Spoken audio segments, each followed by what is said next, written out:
The envelope trembled in Vanessa's dark hands as she stared at the two pink lines on the pregnancy test. Her heart hammered against her ribcage while she sat in the marble bathroom of the penthouse she shared with the most dangerous man in Seoul. Minjun would be home any minute, and she had to tell him. They'd been together for a year, passionate and intense, and surely he would be happy. Surely the man who whispered promises against her skin every night would want this child. She was wrong. The front door slammed, echoing through the lavish apartment like a gunshot. Heavy footsteps approached, and Vanessa quickly hid the test in her robe pocket, her pulse racing as she emerged from the bathroom. Minjun stood in the living room, his sharp jaw clenched, his dark eyes cold as winter in Seoul. Blood spotted his white shirt collar. "We need to talk," she said softly, her Nigerian accent thickening with emotion. He loosened his tie without looking at her. "Not now, Vanessa. I just eliminated a traitor. I'm not in the mood. Minjun, please. This is important." She moved closer, placing a gentle hand on his arm. "I'm pregnant." The silence that followed was deafening. Minjun's entire body went rigid, and when he finally turned to face her, his expression was carved from ice. "Get rid of it," he said, his voice flat and emotionless. "I don't want a child. If you're ready for a story filled with heartbreak, revenge, and a love that refuses to die, stay tuned because what happens next will leave you speechless. And don't forget to hit that subscribe button and turn on notifications because you won't want to miss what this boss does when he discovers the truth 3 years later. Vanessa felt the floor tilt beneath her feet. "What did you just say?" Minjun walked to the bar cart and poured himself whiskey, his movements precise and controlled. "You heard me clearly. I'm the head of the Min family. I have enemies everywhere. A child is a liability, a weakness I cannot afford." He downed the amber liquid in one gulp. "Schedule an appointment. I'll have my driver take you." Tears burned behind Vanessa's eyes, but she refused to let them fall. "Not yet. Minjun, this is our baby. Our child." He slammed the glass down, finally meeting her gaze with those beautiful, cruel eyes that had once looked at her with something resembling love.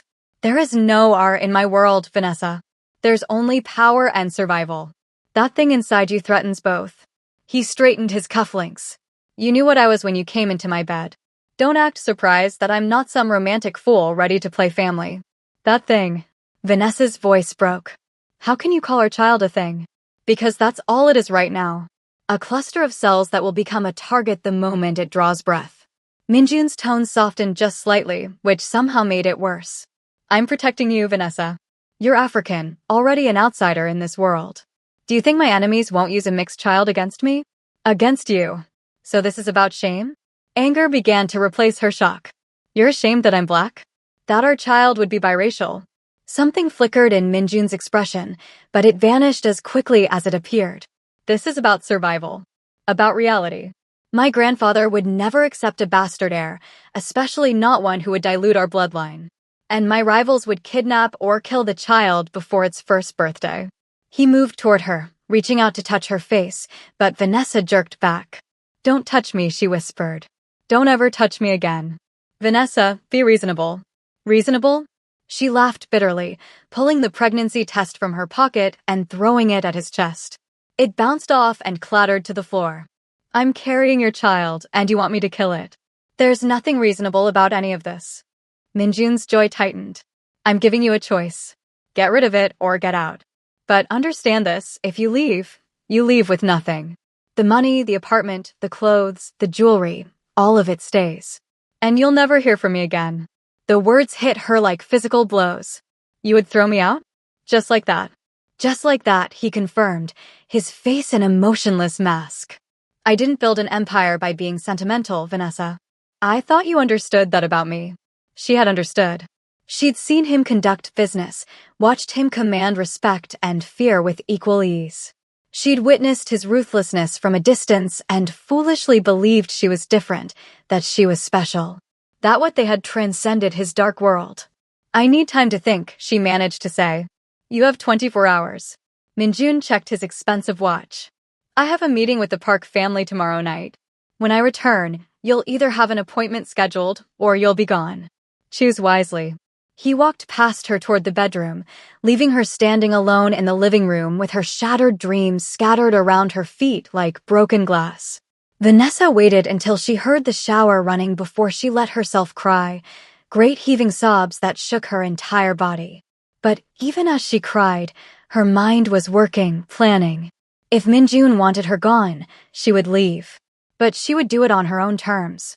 The next morning, while Minjun conducted business in his study, Vanessa moved with quiet purpose. She'd learned early in their relationship where he kept his emergency cash, at least $100,000 in various currencies hidden in a false bottom drawer in his office closet. She took half, enough to start over, but not enough that he'd hunt her down for theft. Probably. She also grabbed a few pieces of jewelry he'd given her, things she could sell if necessary. Her best friend Kaya arrived within the hour, her Korean-American face tight with worry. "Girl, are you absolutely sure about this? Minjun is not someone you run from. He has connections everywhere. He told me to get rid of my baby or get out," Vanessa said, stuffing clothes into a suitcase. "I'm just doing what he asked. Besides, he said he'd never contact me again. I'm taking him at his word." Kaya helped her pack, glancing nervously at the door. "Where will you go?" "Seoul is his city. Korea is his country. I have a cousin in Lagos. I'll stay there until I figure things out." Vanessa paused, pressing a hand to her still flat stomach. "I just need to disappear completely. What if he changes his mind? What if he comes looking for you?" Vanessa's laugh was hollow. "You didn't see his eyes, Kaya. There was nothing there. No love, no regret. Just cold calculation. I was convenient, exotic, good in bed. But I was never going to be the mother of his children." She zipped the suitcase closed. "I'm saving us both the trouble of prolonging the inevitable." They left before Minjun emerged from his study. Vanessa took one last look at the penthouse that had been her home for a year, at the life she'd thought she was building, and walked away without looking back. 3 days later, she was in Lagos, surrounded by the familiar chaos of the city she'd left behind to chase dreams in Seoul. Her cousin Chioma welcomed her with open arms and no judgment, setting her up in a small apartment and asking no questions. "When you're ready to talk, I'm here," Chioma said simply. "Until then, you're safe." Safe. Vanessa hadn't felt safe since she saw those 2 pink lines. The months passed in a blur of morning sickness, doctor's appointments, and learning to breathe again. She found work teaching English online, enough to support herself without touching Minjun's money more than necessary. She wanted to owe him nothing.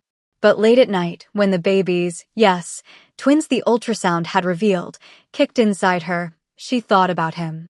Wondered if he ever thought about her. Wondered if he felt any regret at all. He didn't. Or so she told herself. What Vanessa didn't know was that Minjun had returned to an empty penthouse that night, read the note she'd left, a simple goodbye on expensive stationery, and felt something crack in the ice around his heart. But pride and power were demanding masters, and Minjun served them both faithfully. He told himself she'd made her choice. He told himself it was better this way. He almost believed it. 3 years later, Seoul gleamed under summer sunshine as Minjun stepped out of his black Mercedes, his security detail flanking him like shadows. He'd agreed to this charity gala under pressure from his grandfather, who insisted the Min family needed to improve its public image. Minjun found the whole affair tedious, but he played his part, the respectable businessman hiding the ruthless crime lord beneath expensive tailoring. The gala was held in one of Seoul's most prestigious hotels, filled with Korea's elite and a smattering of international guests. Minjun worked the room with practiced ease, shaking hands and making small talk while his mind catalogued threats and opportunities. Then he saw her. Vanessa stood near the silent auction tables, and Minjun's world stopped spinning. She wore a green dress that hugged curves that were fuller than he remembered, her dark skin glowing against the emerald fabric. Her hair, once straightened to fit Korean beauty standards, now fell in natural curls around her shoulders. She was laughing at something someone said, and the sound carried across the room like a melody he'd forgotten he knew.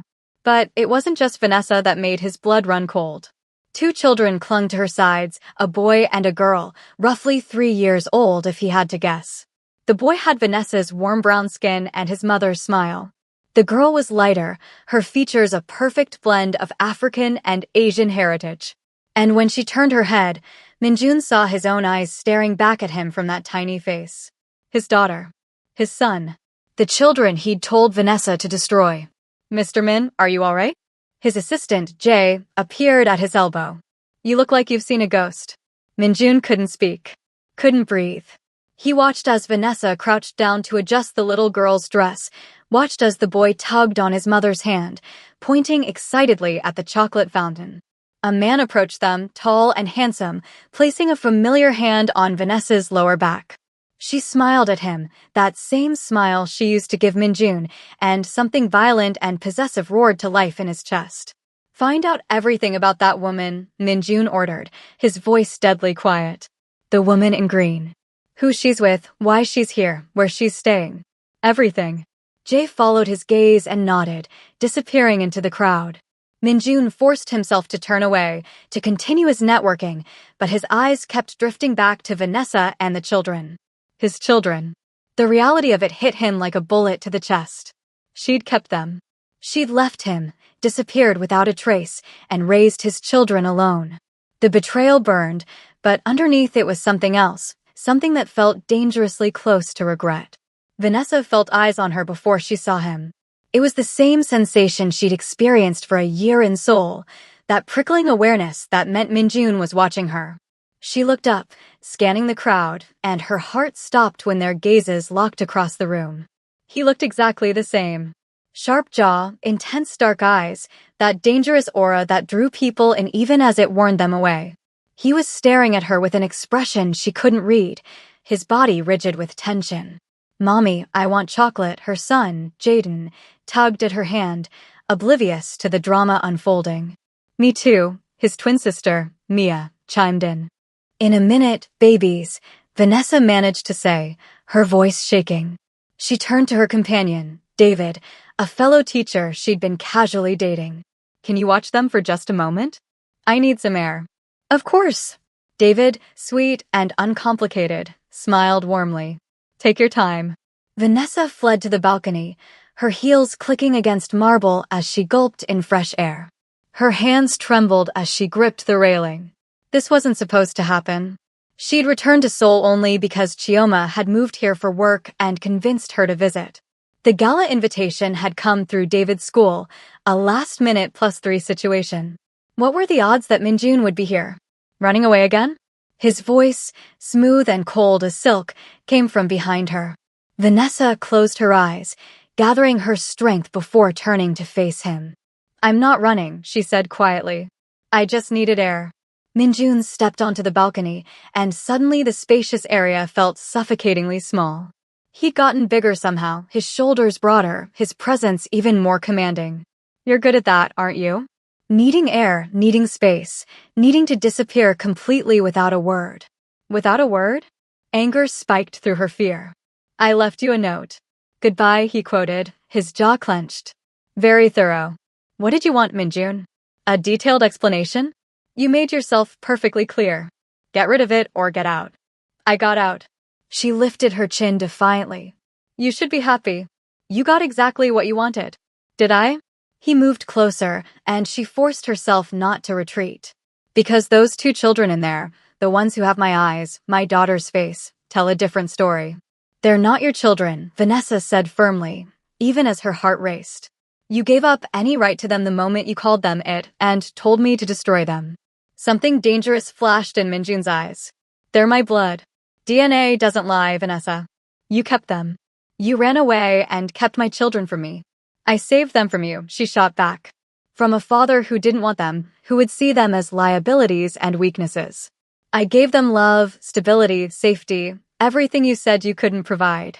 You had no right to make that choice alone. And you had no right to demand I abort them." Vanessa's voice rose, years of pain and anger erupting. "You looked at me, pregnant with your children, and felt nothing. Nothing but inconvenience. So forgive me if I don't think you're entitled to father's rights now." Minjun grabbed her wrist, not hard enough to hurt, but firm enough to hold her in place. "I want a DNA test. Go to hell. I want to meet them properly. I want to know their names, their birthdays, everything you've stolen from me." "Stolen." Vanessa laughed bitterly, trying to pull free. "You threw us away like garbage, Minjun. I didn't steal anything. I salvaged what I could from the wreckage you created. Their name's Vanessa. His grip tightened slightly, his face inches from hers. Tell me their names. She could smell his cologne, the same scent that used to cling to her skin after nights tangled in his sheets. God, she hated that her body still remembered, still responded to his proximity. Jaden and Mia, she whispered. The boy is Jaden. The girl is Mia. They're 3 years old, and they're happy, and they don't need you disrupting their lives. Jaden and Mia, he repeated, something softening in his expression. My children. My children, Vanessa corrected, finally yanking her wrist free. I've been their mother for 3 years. I was there for every kick, every sleepless night, every first. You were nothing. You are nothing to them. The words landed like intended blows, and she saw Minjun flinch almost imperceptibly. Good. She wanted him to hurt the way she'd hurt. That changes now, Minjun said, his voice dropping to that dangerous tone she remembered from his business dealings. I will know my children, Vanessa. You can cooperate, or I can make your life very difficult. Your choice. Are you threatening me? She stepped closer, fury overriding caution. Because I'm not that naive girl anymore, Minjun. I'm not impressed by your money or your power. I'm a mother now, and I will protect my children from anything and anyone, including you. For a long moment, they stood toe-to-toe, neither willing to back down. Then Minjun's phone buzzed, breaking the spell. He glanced at it, his expression darkening. This isn't over, he said simply. I'll be in touch. Don't bother. He paused at the balcony door, looking back at her with those intense eyes. I will claim what's mine, Vanessa. That's not a threat. That's a promise. Then he was gone, leaving her alone with her racing heart and the terrible certainty that her carefully rebuilt life was about to crumble. Viewers, we're just getting started. Make sure you're subscribed because the revenge, the drama, the passion, it's all about to intensify. And trust me, you won't believe what Minjun does next. Vanessa returned to find David entertaining the twins, Mia sitting on his shoulders while Jaden showed him a toy car. The domestic scene should have warmed her heart, but all she felt was cold dread. Everything okay? David asked, setting Mia down carefully. Fine, Vanessa lied, forcing a smile. Actually, I'm not feeling well. Would you mind if we left early? Of course not. David, ever understanding, began gathering their things. Let's get you home. As they made their way to the exit, Vanessa felt eyes on her again. She glanced back to see Minjun standing with a group of businessmen, his gaze locked on her children with an intensity that made her blood run cold. He said something to the man beside him, never taking his eyes off Jaden and Mia. She hurried them out faster. The next morning, Vanessa was awakened by pounding on her hotel room door. Chioma had already left for work, and the twins were still sleeping in the adjoining room. Heart-hammering, she peered through the peephole to see a woman in a business suit holding a manila envelope. Delivery for Ms. Vanessa Okafor, the woman called. From Minjun. Vanessa's blood turned to ice, but she opened the door, keeping the chain latched. What is it? Mr. Min requests your presence for lunch today. The details are inside. The woman held up the envelope. He said to tell you it would be in your best interest to attend. And if I refuse? The woman's smile was professional and cold. Mr. Min was quite insistent that you understand this is not optional. He's prepared to pursue legal avenues if necessary. Vanessa snatched the envelope and slammed the door, her hands shaking as she tore it open. Inside was a note in Minjun's precise handwriting, an address for an upscale restaurant, a time, 1 p.m., and a single line that made her blood boil. Come alone, or my lawyers will ensure I take the children by force. We both know I have the resources to win any custody battle. Don't test me. Bastard, she hissed, crumpling the paper. But even as anger flooded her, fear followed close behind. He was right. Minjun had unlimited money, connections throughout Korea, and the ruthlessness to use every advantage. She was a single mother living on a teacher's salary in a country where she was still considered a foreigner. She had no choice. At 1 p.m., Vanessa walked into the restaurant, a private establishment that Minjun had apparently rented out entirely. He sat at a table by the window, looking infuriatingly calm and composed in a dark suit that probably cost more than her monthly salary. Thank you for coming, he said as she approached, standing politely to pull out her chair. As if you gave me a choice. Vanessa sat, refusing to touch the expensive place setting in front of her. Threatening to take my children? Really, Minjun? That's low, even for you. Our children, he corrected, sitting across from her. And I prefer to think of it as motivation rather than threat. Call it whatever helps you sleep at night. A waiter appeared with wine, but Vanessa waved it away, asking for water instead. Minjun dismissed the staff with a gesture, leaving them alone in the elegant space. I've had my people investigate, he began without preamble. You've been living in Lagos for 3 years, working as an online English teacher. You returned to Seoul 2 weeks ago to visit your cousin Chioma. You're staying at the Riverside Hotel, room 412. You're dating David Park, a teacher at Seoul International Academy, though the relationship appears casual. You haven't told the children about me. They think their father is dead. Vanessa's stomach churned. Of course, he'd had her investigated. You missed your calling as a stalker. I'm being thorough, Minjun replied calmly. As I am in all business matters. Business matters? She leaned forward, her voice sharp. Is that what your children are to you? Business? No. The word came out harder than she expected. They're family. My blood. And I take care of what's mine. They were your blood 3 years ago too, but that didn't stop you from telling me to abort them. Minjun's jaw tightened, the first crack in his composure. I made a mistake. The words hung in the air between them. Vanessa stared at him, shocked. What did you just say? I made a mistake, he repeated, meeting her gaze directly. I was wrong. I should have never said what I said, never given you that ultimatum. And I've regretted it every day since you left. Regretted it? Vanessa's laugh was bitter. You have a funny way of showing regret, Minjun. You didn't call, didn't look for me, didn't do anything for 3 years. But now that you've accidentally discovered the children exist, suddenly you're full of remorse? Forgive me if I don't find that convincing. I looked for you, Minjun said quietly. I had my best people searching for months. You disappeared completely, like a ghost. No trace, no trail. I assumed you'd gone through with the abortion and couldn't face me afterwards. That you'd started a new life somewhere far from me. And that assumption made you feel better about yourself? No. His voice was raw. It made me hate myself. Every day, I wondered if I destroyed the one real thing in my life for the sake of power and pride. Vanessa's throat tightened, but she refused to let him see her waver. Pretty words. But words are cheap, Minjun. You proved that 3 years ago. He reached across the table, but she pulled back before he could touch her. Pain flashed across his face, there and gone in an instant. I want to be part of their lives, he said.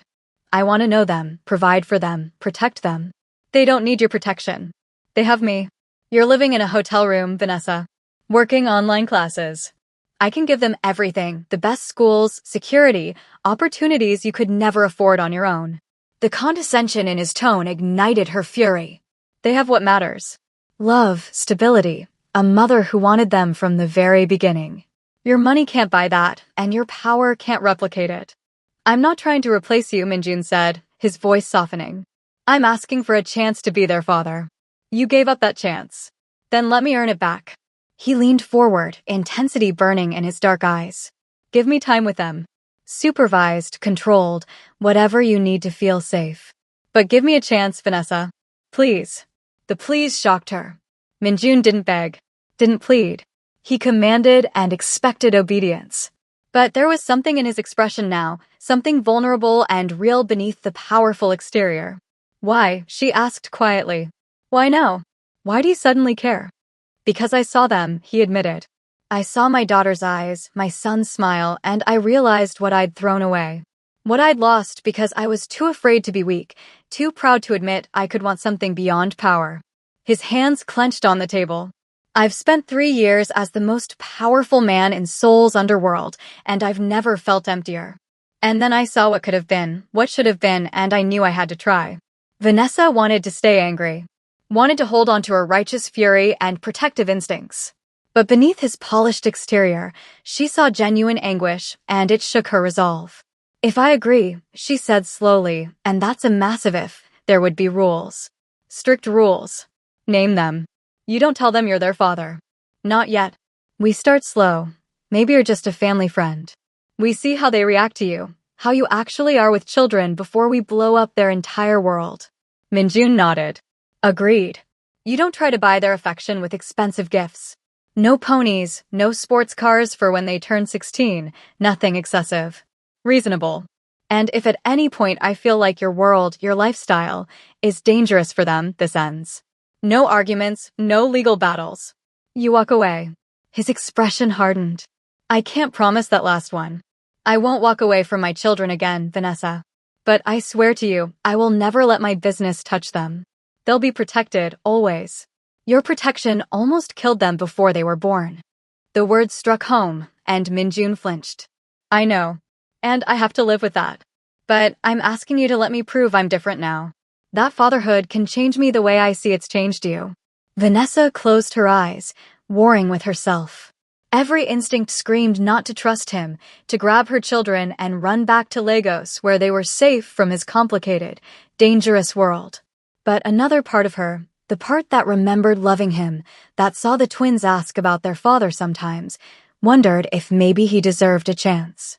One afternoon, she finally said, "This Saturday, we'll go to the park, all of us, and you can spend time with them. But I'm there the whole time, and if I see anything I don't like, we're done." Understood. Understood. Minjun's relief was palpable. Thank you, Vanessa. You won't regret this. I already regret it, she muttered, standing. I'll text you the details. You don't have my number anymore. She pulled out her phone and rattled off his private number, the one she deleted from her contacts, but never forgot. Some things stay with you whether you want them to or not. As she walked away, she felt his eyes on her back, intense and burning. And despite everything, despite the pain and betrayal and years of anger, her body still remembered what it felt like to be the focus of Minjun's attention. God help her, but part of her still wanted it. Comment below what you think will happen at the park. Will the twins like Minjun, or will this reunion be a disaster? And should Vanessa give him a real second chance? Let me know your thoughts. Saturday arrived too quickly. Vanessa dressed the twins in comfortable play clothes, her stomach a knot of anxiety. She hadn't told them anything specific, just that they were meeting a friend of Mommy's at the park. Is it Uncle David? Jaden asked, tugging on his favorite dinosaur shirt. No, baby. Someone new. Vanessa knelt to tie Mia's shoes, her hands trembling slightly. His name is Minjun, and he's very excited to meet you both. Will he play with us? Mia asked, her eyes, so heartbreakingly similar to her father's, wide with hope. I'm sure he will, sweetheart. They arrived at the park to find Minjun already waiting by the fountain, looking distinctly out of place in designer casual wear that probably cost thousands. He'd clearly made an effort, trading his usual suits for dark jeans and a simple black sweater, but he still radiated wealth and power. When he saw them approaching, his entire face transformed. The cold mask dropped away, replaced by something raw and yearning as he stared at Jaden and Mia. Hi, he said, his voice rough. He crouched down to the twins' level. You must be Jaden and Mia. I'm Minjun. Your mom told me all about you. Jaden, ever bold, stepped forward. Do you like dinosaurs? A smile tugged at Minjun's lips. I think they're incredible. Which is your favorite? T-Rex because they're the strongest. Very good choice.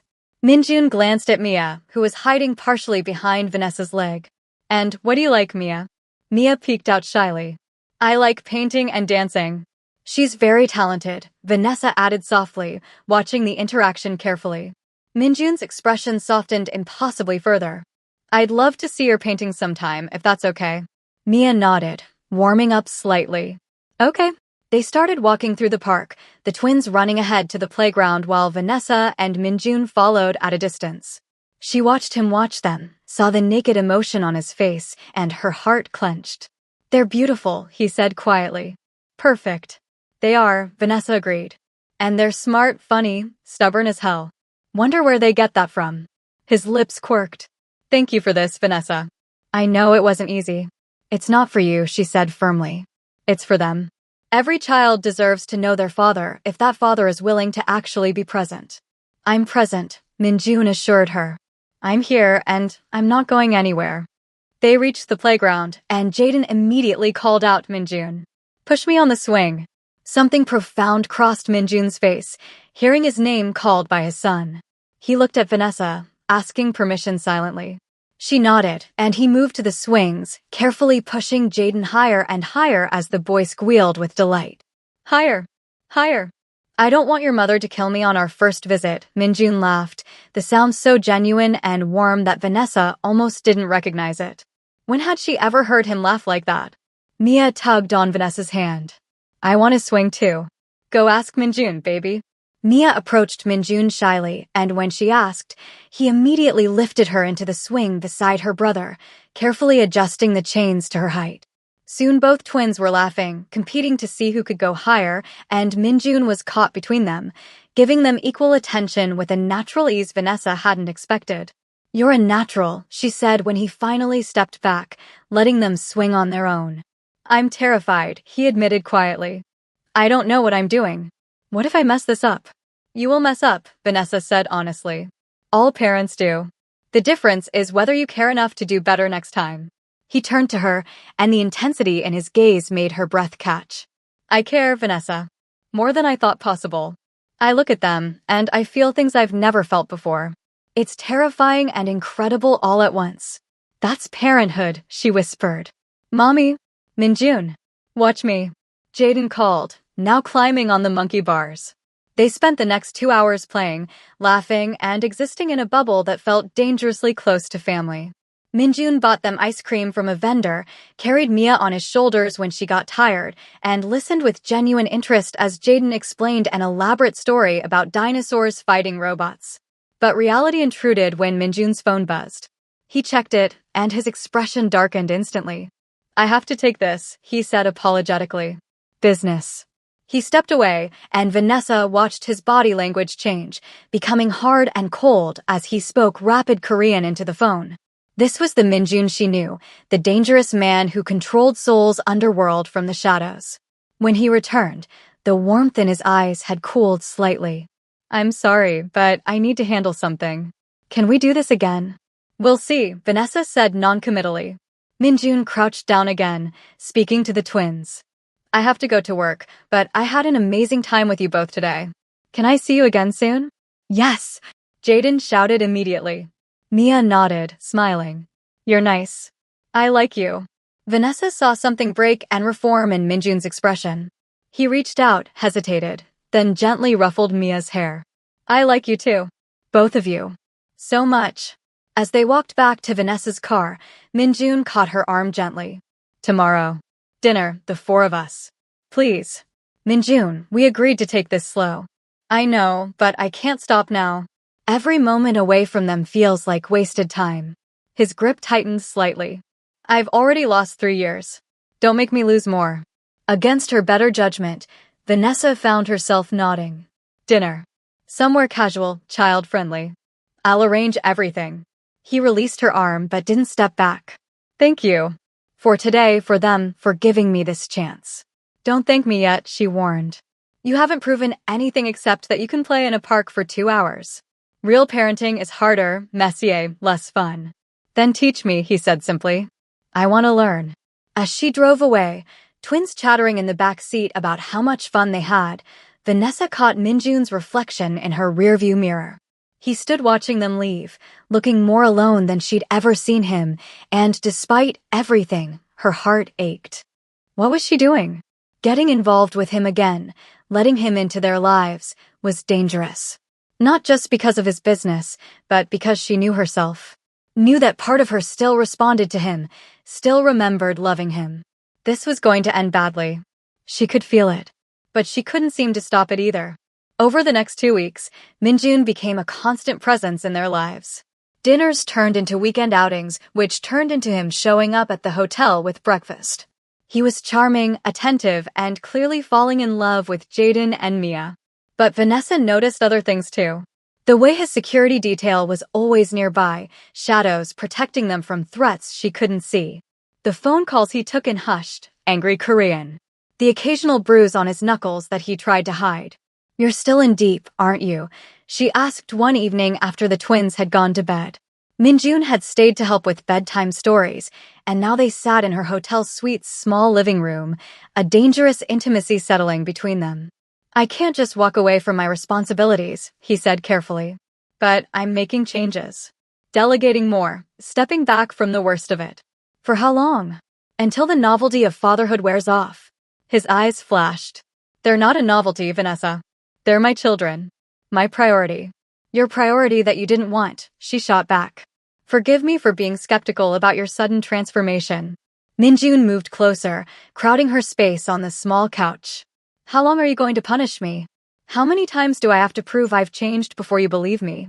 I don't know, she admitted, her voice breaking slightly. I don't know if I can ever trust you again, Minjun. You broke something in me that day, something I'm not sure can be fixed. His hand came up to cup her face, thumb brushing her cheek with devastating gentleness. Then let me try to fix it. Let me prove that I'm not that man anymore. You're still that man, Vanessa whispered, even as she leaned into his touch helplessly. You're still dangerous, still powerful, still living in a world where people like us are expendable. You were never expendable, he said fiercely. You haunted me, Vanessa. Every woman I saw, every moment alone, I thought about you. About what I'd lost. Stop, she breathed, but she didn't pull away. I'm not going to lose you again, Minjun continued, his face inches from hers now. Not you, not them. You're mine, you've always been mine, and I'm done pretending otherwise. Possessive as ever, she tried to joke, but it came out breathless. Always. His lips brushed hers, feather-light, a question. Tell me to stop. She should. God, she should push him away, protect her heart, remember all the reasons this was a terrible idea. But 3 years of loneliness, of raising children alone, of missing him despite everything, came crashing down on her. Instead of telling him to stop, Vanessa closed the distance and kissed him. It was like coming home and jumping off a cliff simultaneously. Minjun groaned against her mouth, his arms coming around her to pull her into his lap. The kiss was desperate, hungry, 3 years of separation and longing poured into the connection of lips and tongues and gasping breaths. I missed you, he rasped against her neck, kissing along her throat. God, Vanessa, I missed you so much. This doesn't fix anything, she managed to say, even as her fingers tangled in his hair. This doesn't erase what you said, what you did. I know. He pulled back to look at her, his eyes dark with desire and something deeper. But it's a start. Let it be a start. Before she could respond, his phone rang, shattering the moment. Minjun cursed in Korean, glancing at the screen. I have to take this, he said regretfully, lifting her off his lap carefully. Reality came crashing back. Vanessa wrapped her arms around herself as Minjun stepped onto the small balcony, his voice hard and commanding as he dealt with whatever crisis had arisen in his dark empire. What was she doing? She'd just kissed the man who'd thrown her away, who'd told her to abort their children, who lived a life so dangerous that people died at his command. But God help her, she still wanted him. We're reaching the climax of this incredible story, and things are about to get even more intense. If you're loving every twist and turn, smash that like button and subscribe so you don't miss the explosive conclusion. Drop a comment and tell me, should Vanessa protect her heart or give in to the passion? Let me know now. The crisis Minjun was managing turned out to be serious. A rival family, the Parks, had apparently discovered his connection to Vanessa and the twins. The next morning, he arrived at her hotel with a full security detail, his expression grim. Pack your things, he said without preamble. All of you. You're moving into my penthouse today. Excuse me. Vanessa blocked the doorway. You don't get to just order me around, Minjun. This isn't about control, it's about safety. He showed her his phone, and her blood ran cold at the photos displayed. Pictures of her and the twins at the park, at restaurants, entering and leaving the hotel. Someone had been following them. The Park family knows about Jaden and Mia. They know they're mine. And they'll use that against me if given the chance. This is exactly what I was afraid of, Vanessa said, her voice rising. Your world, your violence, touching our children. Which is why I need to protect them, Minjun insisted. My penthouse is secure, fortress-level security, guards, everything. They'll be safe there while I deal with this threat. Or we could just leave. Go back to Lagos where your enemies can't find us. His expression hardened. You're not taking my children away again. They're not yours to claim, Vanessa shot back. You've been playing daddy for 2 weeks. That doesn't erase 3 years. I'm not playing at anything. Minjun's voice rose to match hers, all pretense of calm shattering. Those are my children, and I will protect them with my life. You can fight me on this, or you can accept that I have the resources and the will to keep all of you safe. Your choice, but make it fast because every minute we stand here arguing is a minute you're all exposed. Vanessa wanted to refuse on principle, but fear for her children overrode pride. Fine. But this is temporary, just until you handle your business problem. Agreed. The penthouse was exactly as she remembered, sleek and modern and expensive, but Minjun had clearly made changes. One of the spare rooms had been converted into a children's paradise, complete with toys, books, and 2 small beds shaped like race cars. When did you do this? Vanessa asked, stunned. I had it done the day after we met at the park, Minjun admitted. I was hoping you'd agree to visit eventually. The twins were ecstatic, running from room to room, exploring their new temporary home with squeals of delight. Watching them, seeing Minjun smile at their joy, Vanessa felt her carefully constructed walls crumble a little more. That night, after the children were asleep, Minjun poured them both wine and joined her on the balcony overlooking Seoul. I'm going to war with the parks, he said quietly. It won't be clean, and it won't be quick. But by the time I'm done, every family in Seoul will know that my children are off limits, that anyone who even looks at them wrong will face my full wrath. This is the life you wanted to protect them from, Vanessa reminded him. No, this is the life I live. But I'll burn it all down before I let anyone hurt them. He turned to her, intensity blazing in his eyes. Or you, Minjun. I love you, he said, the words stopping her heart. I've loved you since the day you first smiled at me in that bar, all confident and beautiful and unlike anyone I'd ever met. I loved you when you lived with me, when you left me, every day in between. And I love you now, even though I know I don't deserve you. Tears burned in Vanessa's eyes. You told me to get rid of our children. I know. His voice broke. And I'll regret those words until the day I die. But I'm begging you, Vanessa, give me a chance to make it right. To be the man you needed 3 years ago, the father our children deserve, the partner you can trust. I don't know if I can trust you, she whispered. Then let me earn it. He took her hands, holding them gently. Every day, for the rest of my life if that's what it takes. I'll prove that I've changed, that we can work. Before she could respond, an explosion rocked the building. Minjun immediately covered her body with his, pushing her down as glass shattered around them. Alarms blared and security rushed onto the balcony. Get them to the safe room, Minjun barked, pulling Vanessa to her feet. No. They rushed to the children's room where Jaden and Mia were crying, terrified by the noise. Vanessa scooped them both up while Minjun led them to a hidden panel in his office, revealing a reinforced room with supplies and communications equipment. Stay here, he commanded, kissing each twin's forehead and then, without thinking, kissing Vanessa hard and desperate. I'll handle this. Minjun, don't. But he was already gone, the door sealing behind him with a heavy thud. For 3 hours, Vanessa sat in that safe room, holding her crying children, listening to gunfire and shouting in the distance. She'd never been more terrified in her life. When the door finally opened, Minjun stood there, blood on his clothes, a cut above his eyebrow, but alive. Gloriously, miraculously alive. It's over, he said quietly. The parks sent a message. I sent one back. They won't try again. Vanessa handed the twins to a guard who'd appeared behind Minjun, then launched herself at him, not caring about the blood or the violence or anything except that he was safe.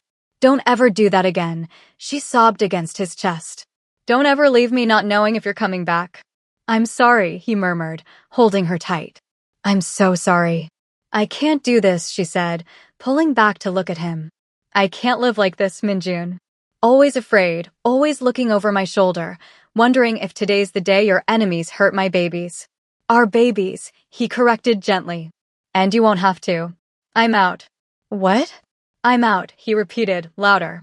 I'm stepping down, transitioning control to my cousin. I'll maintain a small share for income, but I'm done with the violence, the wars, all of it. My family is more important. You'd give up everything? Vanessa asked, searching his face for lies. I already lost everything once when I let you go, Minjun said simply. I won't make that mistake again. You, Jaden, Mia, you're everything now. The rest is just noise.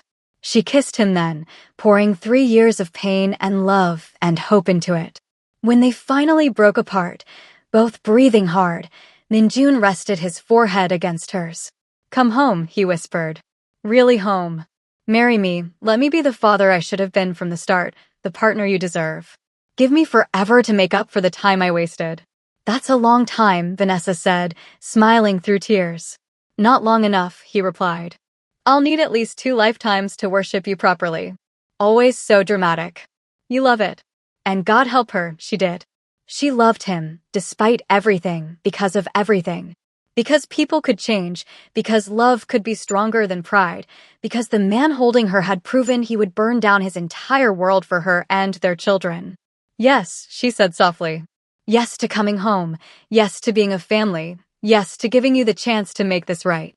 Yes to marrying me," he pushed, hope blazing in his eyes. She pretended to think about it, then smiled. "Yes to that too. But I'm keeping my last name. I wouldn't expect anything less." He kissed her again, softer this time, a promise of the future they'd build together. From the doorway, a small voice piped up. "Does this mean Minjun is staying?" They broke apart to find Jaden and Mia peeking into the room, the guard looking apologetic behind them. "I tried to keep them back, boss, but—" "It's fine," Minjun said, kneeling down with his arms open. The twins rushed into his embrace, and he held them close, his eyes suspiciously wet. "How would you two feel if I stayed forever? If I was more than just Mommy's friend?" "Like what?" Mia asked. Vanessa knelt beside them, completing their circle. "Like your daddy. Would you like that?" The twins looked at each other, having one of those silent conversations only siblings could manage, then turned back with identical smiles. "Yes," they shouted in unison. And just like that, the family that had been broken before it began was whole. 6 months later, Vanessa stood in a private garden in Seoul, wearing a dress that blended traditional Nigerian and Korean elements, preparing to marry the man who'd once broken her heart and then spent every day since putting it back together. Minjun had kept his promises. He'd stepped back from the dangerous aspects of his business, moved them all into a secure but warm family home, and devoted himself to being present. He was there for every bedtime story, every scraped knee, every moment of their daily lives. It hadn't been perfect. They'd fought, argued about his overprotectiveness and her stubbornness. But they'd also laughed, made love, built something real and lasting from the ashes of their painful past. "Ready?" Chioma asked, adjusting Vanessa's veil. "More than ready," Vanessa replied, watching through the window as Minjun stood at the altar, Jaden and Mia beside him as ring bearer and flower girl. The ceremony was small, just close friends and family, but it was perfect. And when Minjun lifted her veil to kiss her as his wife, Vanessa saw their entire future in his eyes: love, passion, partnership, and the family they'd almost lost but fought to keep. "I love you," he whispered against her lips. "My beautiful, stubborn, incredible wife." "I love you too," she whispered back. "My reformed, dramatic, surprisingly good father of a husband." He laughed, that genuine, warm sound she'd once thought she'd never hear again, and kissed her deeper as their children cheered and their guests applauded. It had been a long journey from that penthouse bathroom 3.5 years ago, from those devastating words that had shattered her world. But standing here now, Vanessa knew that some things were worth fighting for. That love could be messy and complicated and painful, but also transformative and healing and worth every risk. Minjun had told her to get rid of it, had rejected their children before they were born. But those same children, their beautiful twins, had been the catalyst that brought them back together, that proved people could change and grow and choose love over fear. As they walked back down the aisle together, a family at last, Vanessa caught Minjun's eye and smiled. He smiled back, that private smile just for her, and squeezed her hand 3 times, their secret code for "I love you." And she knew, with absolute certainty, that she'd made the right choice. That forgiveness was possible, that second chances could work, and that their story, which had begun with such darkness, had found its light. The millionaire Korean Mafia CEO who once wanted no part of fatherhood now couldn't imagine life without his children. The woman who'd run away to protect her babies had found the courage to stay and fight for their family. And together, they'd built something beautiful from the broken pieces of their past. A love story for the ages, messy and real, and absolutely perfect in its imperfection. Thank you so much for watching this incredible journey. If you loved this story, you absolutely have to subscribe to the channel because we have more amazing Afro-Korean romance stories coming your way. Hit that like button if the story gave you all the feels, and comment below telling me what other types of stories you want to see next. Should we do more CEO romance? More mafia drama? Let me know. And remember, love always finds a way, even when the journey is painful. I'll see you in the next story, and trust me, it's going to be just as emotional and romantic as this one. Until then, keep believing in second chances and happy endings.